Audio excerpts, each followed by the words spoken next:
दोस्तों स्वागत है आप सभी का जीएसटी के एक और नए वीडियो में। इस वीडियो से हम लोग कंपोजिशन स्कीम को स्टार्ट कर रहे हैं और ये फर्स्ट वीडियो है इस पूरे चैप्टर का जिसमें हम लोग इसके कॉन्सेप्ट को समझेंगे कि एक्चुअल में कंपोजिशन स्कीम होता क्या है और साथ में ये देखेंगे कि कब आप इसके अंदर में रजिस्ट्रेशन करवाने के लिए एलिजिबल होते हो। और इसके बाद कई और टॉपिक हमारे बच जाते हैं जैसे एग्रीगेट टर्नओवर क्या होता है और इसके बाद टर्नओवर इन अ स्टेट और यूनियन टेरिटरी क्या होता है, क्या टैक्स रेट आपके ऊपर इसमें लगाए जाएंगे और कंडीशन क्या क्या आपको सेटिस्फाई करनी है, क्या रेस्ट्रिक्शंस आपके ऊपर इंपोज होंगी, कौन से रिटर्न आपको फाइल करने हैं, किस तरीके से आपको रजिस्ट्रेशन करवाना है। तो ये सारे टॉपिक और साथ में कंप्यूटेशन ऑफ टैक्स लायबिलिटी, किस तरीके से आप अपने टैक्स को कंप्यूट करते हो अंडर कॉम्पोजिशन स्कीम। तो ये सारे टॉपिक भी हम लोग एक एक करके आगे आने वाले वीडियोस में कवर करेंगे। तो अगर आपने चैनल को अभी तक सब्सक्राइब नहीं किया हुआ तो चैनल को सब्सक्राइब कर लो क्योंकि एक एक करके आपको सारे वीडियोस यहाँ पर मिलने वाले हैं। अब देखिए कॉम्पोजिशन स्कीम की जब हम बात करते हैं तो कॉम्पोजिशन स्कीम एक्चुअल में होता क्या है, एक तरीके का रजिस्ट्रेशन का ही दूसरा रूप आप इसको बोल सकते हो। मैंने आपको रजिस्ट्रेशन अंडर जीएसटी पूरा पढ़ाया हुआ है जहां पर आपको एक प्लेलिस्ट मिल जाएगी, लिंक उसका मैं डिस्क्रिप्शन में डाल दूंगा। वहां पर मैंने आपको कई टॉपिक कवर कराए थे जैसे persons liable for registration, not liable for registration, compulsory registration, deemed registration, procedure for registration. ये सारे टॉपिक मैंने वहां पर आपसे डिस्कस किए थे, आप एक बार जाकर के देख लेना अगर देखना आपको तो। खैर वहां पर मैंने आपको ये बताया था कि पर्सन लायबल फॉर रजिस्ट्रेशन वाले वीडियो में आपका एक एग्रीगेट टर्नओवर होता है। एक तरीके से आप ये बोल सकते हो कि पैन इंडिया बेसिस पे हम ये देखते हैं कि टोटल सप्लाई आपने कितनी करी है और उसमें से कुछ चीजें वो भी कर देते हैं, एक्सक्लूड भी कर देते हैं। तो एग्रीगेट टर्नओवर आपका कितना रहा पूरे साल में, तो ये आपका एग्रीगेट टर्नओवर देखा जाता है। एग्रीगेट टर्नओवर की एक यहाँ पर थ्रेशोल्ड लिमिट दी गई थी हमको, 40 लाख, 20 लाख, 10 लाख, मतलब गुड्स के लिए अलग, सर्विसेज के लिए अलग, अगर आप दोनों कर रहे हो अलग तो आप वहां पर जाकर के देख लेना। यहाँ पर मैं उसके बारे में ज्यादा डिटेल में बात नहीं करूंगा। थ्रेशोल्ड लिमिट क्या होती है कि अगर आपका एग्रीगेट टर्नओवर अगर आपका एग्रीगेट टर्नओवर इस पर्टिकुलर थ्रेशोल्ड लिमिट को एक्सीड करता है तो फिर आप पर्सन लायबल हो जाते हो, मतलब तब आपको अपना जीएसटी के अंदर में रजिस्ट्रेशन करवा लेना चाहिए। अब यहां पर क्या होता है, जब रजिस्ट्रेशन की बात आती है कि अब आप लायबल हो गए रजिस्ट्रेशन करवाने के लिए, आपका जो एग्रीगेट टर्नओवर का थ्रेशोल्ड लिमिट था वो एक्सीड कर गया, तो रजिस्ट्रेशन करवाने के लिए आपके पास में दो ऑप्शन रहेंगे। ठीक है, पहला ऑप्शन तो ये होगा कि आप अपना नॉर्मल रजिस्ट्रेशन करवाओ। दूसरा ऑप्शन आपको गवर्नमेंट ने दे रखा है कि आप अपना कॉम्पोजिशन स्कीम के अंदर में रजिस्ट्रेशन करवा सकते हो। देखो होता क्या है, नॉर्मल रजिस्ट्रेशन अगर आप करवाते हो तो आपको पता है कि जीएसटी के अंदर में इतने सारे कंप्लायंसेस हैं, इतना रिटर्न का माथापच्ची होती है कि वहां पर अगर आप एक छोटे सप्लायर हो, छोटा कैसे पता चलेगा कि छोटे सप्लायर हो कि बड़े सप्लायर हो, तो अभी इसको भी बात करेंगे। खैर, नॉर्मल रजिस्ट्रेशन अगर आप अपना करवाते हो तो वहां पर जीएसटी एक्ट के इतने सारे कंप्लायंसेस आपके ऊपर थोप दिए जाएंगे कि आप हो सकता है कि उससे परेशान हो जाओ। जरूरी नहीं कि परेशान हो गए, अगर आप बहुत बड़े सप्लायर हो तो आप नहीं भी हो गए, आप अपनी पूरी टीम रख दोगे कि आपका वो कंप्लायंस वो टीम देख लेगी। लेकिन अगर आप एक छोटे सप्लायर हो तो फिर आपके लिए ये सारे कंप्लायंसेस पूरा करना थोड़ा सा प्रॉब्लमेटिक हो सकता है। तो यहां पर गवर्नमेंट ने कहा कि जितने भी छोटे सप्लायर्स हैं, मैन्युफैक्चरर हो गया, ट्रेडर्स हो गए, रेस्टोरेंट सर्विस प्रोवाइडर हो गए या फिर सर्विस सप्लायर्स हो गए, जितने भी छोटे सप्लायर्स हैं गुड्स एंड सर्विसेज के लिए, पहले तो गुड्स ही था अब सर्विसेज भी है, तो जितने भी छोटे सप्लायर हैं उनको हम एक ऑप्शन देंगे कि भैया आप अपना नॉर्मल रजिस्ट्रेशन ना करवा के आप अपना रजिस्ट्रेशन कॉम्पोजिशन स्कीम के अंदर भी करवा सकते हो। तो अब इससे आपको एक बात ये पता चली कि नॉर्मल रजिस्ट्रेशन जब हम करवाते हैं तो हमारे ऊपर जीएसटी एक्ट के इतने सारे कंप्लायंसेस उठा करके फेंक दिए जाते हैं, तो यहाँ पर हम बहुत ज्यादा ओवरबर्डन हो जाते हैं। लेकिन जब हम कॉम्पोजिशन स्कीम के अंदर में आते हैं तो यहाँ पर काफी हल्का फुल्का माहौल रहता है, मतलब आपके ऊपर कंप्लायंसेस बहुत कम होंगे, आपके ऊपर जीएसटी का रेट जो होगा वो भी बहुत कम होगा। ठीक है, तो ये सारी चीजें आपको बेनिफिट दी जाएंगी। अब मैंने आपसे ये कहा कि ये छोटे सप्लायर वाला कॉन्सेप्ट क्या है, कि आप ये कैसे पता चलाओगे कि आप छोटे सप्लायर हो या फिर आप बड़े सप्लायर हो। तो इसके लिए भी वही सेम चीज है, एग्रीगेट टर्नओवर की लिमिट यहां पर भी सेट कर दी गई है। मतलब अगर आपका एग्रीगेट टर्नओवर 40 लाख को एक्सीड कर गया तो आप लायबल हो गए रजिस्ट्रेशन करवाने के लिए। लेकिन अगर आपका एग्रीगेट टर्नओवर एक सर्टेन लिमिट को एक्सीड नहीं करता है, जिसकी बात अभी हम वीडियो में आगे करने वाले हैं, एक सर्टेन लिमिट को अगर एक्सीड नहीं करता है तो फिर आप छोटे सप्लायर हो, अगर वो एक्सीड कर गया तो फिर आप बड़े सप्लायर हो। ठीक है, क्योंकि देखिए छोटा और बड़ा जो होता है वो काफी रिलेटिव टर्म होता है। मैं किसी के लिए छोटा हूं लेकिन मैं किसी और के लिए हो सकता है बड़ा हूं। छोटे के लिए यहाँ पर उन्होंने एग्रीगेट टर्नओवर की एक लिमिट सेट कर रखी है, अगर आपका एग्रीगेट टर्नओवर उस लिमिट से कम होता है तो फिर आप छोटे हो, अगर उसको एक्सीड कर जाता है तो फिर आप बड़े हो। अगर आप छोटे हो तो फिर आप एलिजिबल हो जाते हो किसके लिए, कॉम्पोजिशन स्कीम के लिए। यहाँ पर आपको समझ में आएगा। अब जैसे मान लीजिए कि मैंने अभी अभी जस्ट अपनी किराने की दुकान शुरू करी है, ठीक है, एक मेरी मोहल्ले में मैंने अपने बिजनेस को सेटअप किया। तो अब अगर मैंने अपनी छोटी सी दुकान अगर सेटअप करी है अभी, तो अगर मैं अपना जीएसटी के अंदर रजिस्ट्रेशन वहां पे रजिस्ट्रेशन करवा लेता हूँ, तो यहाँ पर मैं परेशान हो जाऊंगा। मैं अपने बिजनेस की जगह छोड़ करके मैं दिन भर रिटर्न ही फाइल करता रहूंगा, दिन भर जीएसटी ही देखता रहूंगा। तो इसीलिए गवर्नमेंट ने कहा कि भैया इतना बवाल मत लो आप। अगर आप छोटे सप्लायर हो, आपने बिजनेस स्टार्ट किया है, आपको कोई दिक्कत नहीं है, आप कॉम्पोजिशन स्कीम ले लो।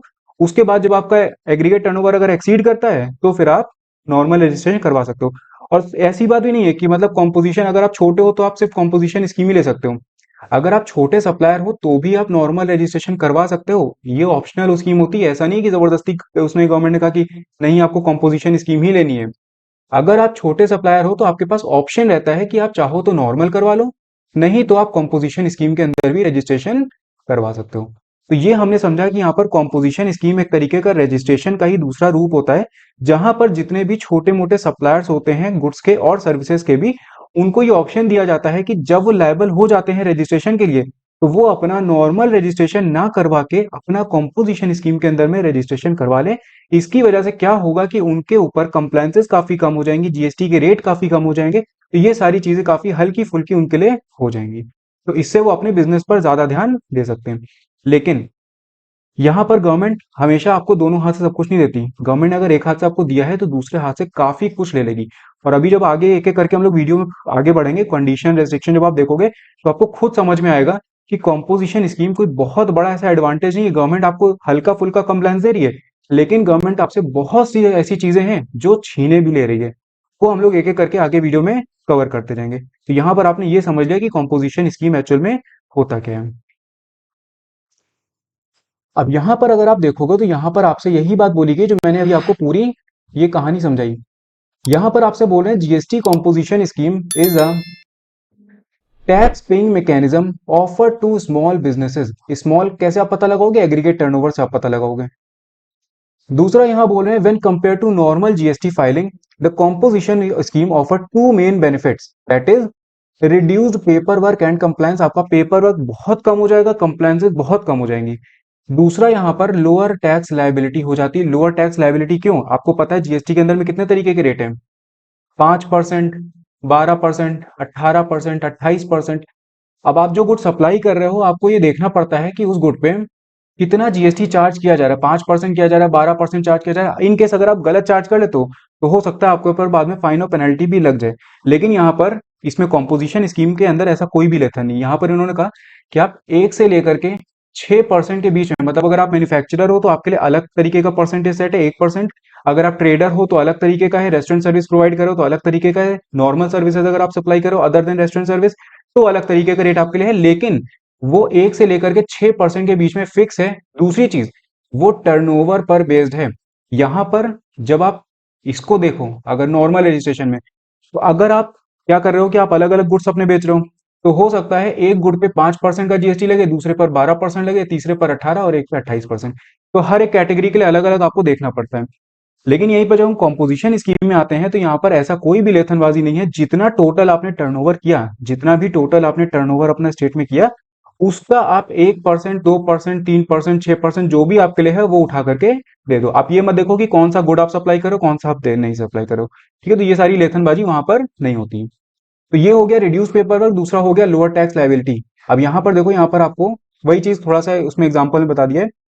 For instance normal tax payer need to submit monthly GST returns. आपको पता है कि अगर आप नॉर्मल रजिस्ट्रेशन अपना करवाते हो तो आपको एक तो जीएसटीआर 1, दूसरा जीएसटीआर 2 और 3 भी आपका वहां पर हो जाता है, वो ऑटोमेटिकली जनरेट हो जाता है। खैर, तो आपको मंथली जीएसटी रिटर्न फाइल करने पड़ेंगे, मतलब आप हर महीने जीएसटी का पेमेंट करोगे। ये सारी लेथनबाजी देख करके 5%, 12% वाली। दूसरा, आपको हर महीने का जीएसटी का रिटर्न भी फाइल करना है, और उसके बाद आपको मंथली तो रिटर्न फाइल करना है, आपको एक एनुअल रिटर्न भी फाइल करना है। कहने का मतलब है कि इतने सारे रिटर्न हो जाते हैं कि मंथली 2 रिटर्न फाइल करो, फिर उसके बाद साल में एक और रिटर्न फाइल करो। फिर अपने बाकी हम लोग ये भी देखें कि रिकॉर्ड मेंटेन करें कि 5% के लिए अलग, 12% के लिए अलग, 18% के लिए अलग, 28 के लिए अलग। तो ये सारी लेथनबाजी वहां पर होती है। However, in case of composition scheme, GST filing gets easier as you need to file just one quarterly statement. अब देखो यहाँ पर क्या था, पहले यहाँ पर रिटर्न इन लोग फाइल करवाते थे क्वार्टरली बेसिस पे। अगर आप कॉम्पोजिशन स्कीम के अंदर में रजिस्टर्ड हो तो आपको हर क्वार्टर में एक रिटर्न भी फाइल करना पड़ता था, लेकिन अब इसको भी हल्का कर दिया इन्होंने। इन्होंने कहा अब आपको रिटर्न नहीं फाइल करना, आप एक स्टेटमेंट कम चालान जीएसटी सीएमपी 08 ये फाइल कर दो। आप अपना सेल्फ असेस कर लो कि 3 महीने में, मतलब क्वार्टरली बेसिस पे अगर आप देखो तो क्या होता है, 3 महीना होता है, तो 3 महीने में आपने कितना टर्नओवर किया, उसका 1% आप जीएसटी पे कर दो, सेल्फ असेस करके आप अपने हिसाब से पे कर दो। और इसके बाद आप हमको एक स्टेटमेंट प्रोवाइड कर दो कि भैया हमने इतना टैक्स अपना असेस किया, इतना टर्नओवर हुआ, तो इतना टैक्स हमने पेमेंट कर दिया है। तो आपको सिर्फ एक ये हर 3 महीने पे फाइल करना पड़ेगा जीएसटी सीएमपी 08, और एक आप एनुअल रिटर्न फाइल कर दो छोटा सा जीएसटी R4। एक एनुअल रिटर्न आप फाइल कर दो जिसमें आप अपने हर क्वार्टर का बता दो कि हमने हर क्वार्टर में इतना इतना टर्नओवर किया, इतना इतना मेरा जीएसटी बना था और इतना हमने गवर्नमेंट को पे कर दिया। बड़ा सिंपल हो गया, ठीक है। और बाकी आपको ये तो पता ही चल गया कि आपको 1 से लेकर के 6% के बीच में टर्नओवर पर अपना जीएसटी का पेमेंट करना है। अब इसके बाद देखिए क्या होता है कि जो कॉम्पोजिशन स्कीम बनाई गई थी स्टार्टिंग में, ये कॉम्पोजिशन स्कीम सिर्फ और सिर्फ थी गुड्स के लिए, मतलब जितने भी गुड्स के सप्लायर हैं, गुड्स के जो मैन्युफैक्चरर हैं या फिर ट्रेडर हैं, उनके लिए ये सर्विस बनाई गई थी, जिसमें आपका रेस्टोरेंट सर्विस भी आता है। लेकिन बाद में क्या हुआ कि बाद में सर्विसेज के जो सप्लायर थे, उन्होंने कहा कि भैया हमने क्या गलती करी, हमने ऐसा क्या गुनाह कर दिया कि हमको आपने इसमें एक्सक्लूड कर दिया। हम भी तो छोटे सप्लायर हो सकते हैं। अब जैसे मान लो अगर मैं टीचर हूँ, मैं एजुकेशनल सर्विस प्रोवाइड कर रहा हूँ, तो मैं भी क्या हूँ, एक तरीके का छोटा सर्विस का सप्लायर हूँ।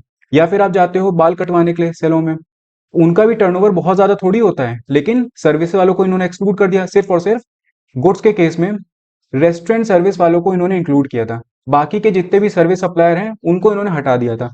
उन्होंने सर्विस सप्लायर ने यही बोला कि हमने क्या गलती करी, हमको भी आप इंक्लूड करो। तो फिर बाद में इन्होंने सर्विसेज के लिए भी इसको ओपन कर दिया। अब यहाँ पर क्या होता है कि जब आप रजिस्ट्रेशन करवाते हो, तो या तो आप कॉम्पोजिशन स्कीम फॉर गुड्स में अपने आप को रजिस्टर करवाओगे, या फिर कॉम्पोजिशन स्कीम फॉर सर्विसेज में अपने आप को रजिस्टर करवाओगे। कॉम्पोजिशन स्कीम फॉर गुड्स जो होती है वो हमारी कवर्ड होती है under section 10 sub section 1 and section 10 sub section 2। और अगर सर्विसेज की बात करें तो ये कवर्ड होती है under section 10 sub section 2A। इसको हम लोग ऑल्टरनेट कॉम्पोजिशन स्कीम भी बोल सकते हैं। मतलब बड़ी नॉर्मल सी चीज है ये, आपकी नॉर्मल जो कॉम्पोजिशन स्कीम थी वो ये थी। इसके बदले में एक ऑल्टरनेट कॉम्पोजिशन स्कीम गवर्नमेंट ने और इंट्रोड्यूस कर दी कि अगर आप एक सर्विस सप्लायर हो, छोटे सर्विस सप्लायर, तो आप इसमें भी अपने आप को रजिस्टर करवा सकते हो। थ्रेशोल्ड लिमिट दोनों की अलग अलग है, वो भी हम लोग आगे देखने वाले हैं, ठीक है। इसके बाद बात आती है turnover limit for registration under composition scheme. कितना आपका एग्रीगेट टर्नओवर होना चाहिए और कब होना चाहिए कि आप एलिजिबल हो जाओ for registration under composition scheme. मैंने आपको स्टार्टिंग में बताया ना कि आप छोटे सप्लायर अगर हो, तो छोटे कैसे पता चलेगा, छोटे पता चलेगा कि एग्रीगेट टर्नओवर आपका एक सर्टेन लिमिट से कम होना चाहिए। तो वो सर्टेन लिमिट क्या है, पहला देखिए, person opting for composition scheme for goods. अगर आप कॉम्पोजिशन स्कीम फॉर गुड्स में अपने आप को रजिस्टर करवाना चाहते हो, should have an aggregate turnover up to 1.5 crore in the preceding financial year। Preceding financial year में आपका एग्रीगेट टर्नओवर 1.5 करोड़ या उससे कम अगर होता है, तो फिर आप एलिजिबल हो जाते हो for registration under composition scheme for goods में, ठीक है। प्रीसीडिंग फाइनेंशियल ईयर का मतलब आप समझ रहे हो ना क्या होता है। जैसे अभी का फाइनेंशियल ईयर अगर आप देखो, जब ये वीडियो अपलोड हो रहा है, अभी हमारा चल रहा है 2022 to 23, ये है हमारा करंट फाइनेंशियल ईयर, ठीक है, करंट फाइनेंशियल ईयर। प्रीसीडिंग कौन सा होगा, इसके पिछला वाला, यानी कि कौन सा, 2021 to 22। 21 से 22 वाला जो होगा ये होगा हमारा preceding financial year. Preceding financial year में अगर आपका एग्रीगेट टर्नओवर 1.5 करोड़ से कम था, मतलब 1.5 करोड़ या उससे अगर कम था, तो फिर आप एलिजिबल हो जाते हो for registration under composition scheme.